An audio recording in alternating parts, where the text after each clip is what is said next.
Hi, welcome to episode 3. Today we are up in Nederland, Colorado, which is just west of Boulder a bit, to get in a little higher elevation training. It's also just beautiful and one of my favorite places to run, so check it out. Yeah, there's a lot going on. This morning was a little different because our nanny has the day off, so we had a little extra responsibility and delay in the schedule, but that's how it goes. Part of the reason I'm grateful my husband coaches me, because we can make adjustments like that on the fly. I mean, he wears a lot of hats, but at this point I can't really imagine anybody else coaching me. I think he's the first coach I had in a long time who just like truly believed in my abilities and potential. So not only the logistics of it, like adjusting a workout because of childcare, but also just like the actual training. He's just really good at it, and obviously he knows me really well, so that's helpful. It does make it hard sometimes. We have to be pretty mindful about which hat we're wearing when, and I'm sure that maybe his perspective is different than mine, which just speaks to like how good he is at it. Like, it's stressful sometimes, but yeah, he just does a really good job. I'm very grateful. There's challenges, but it is fun because it's like our time together as well. So I try to be like coach, where I'm tough when I need to be, but like also just be like I would be if Sarah wasn't my wife, like when I'm coaching, I guess. Yeah. In a sense that I try to be compassionate, but also tough because sometimes you have to be tough.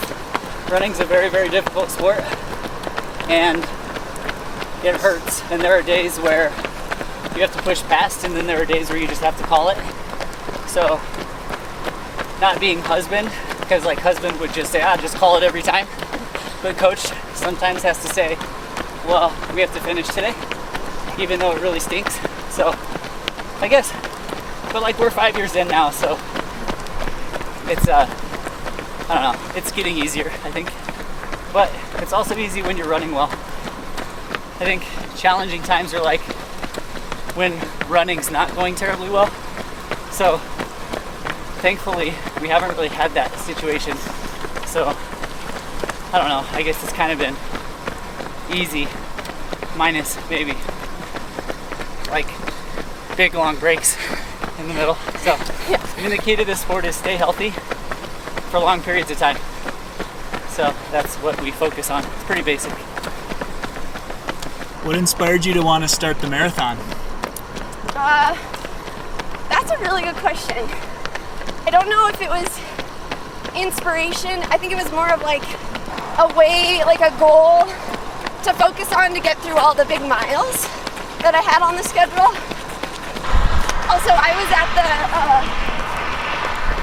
Sir Walter Mile last year during the Olympics, and they had on the big screen Molly's race, Molly Seidel's bronze medal performance, and I was watching that. I was supposed to be warming up for the mile race that I had, but I was just like, yeah, super pumped for her, and like definitely for the first time said to myself that I should probably try a marathon at some point, like seriously, not just for fun.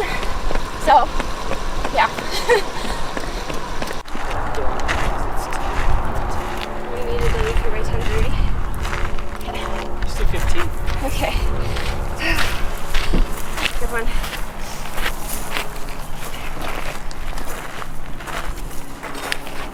It's the workout. That was good.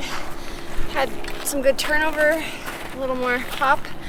90 miles a week is the big difference from way up high in 120, 130, so feeling good. Yeah.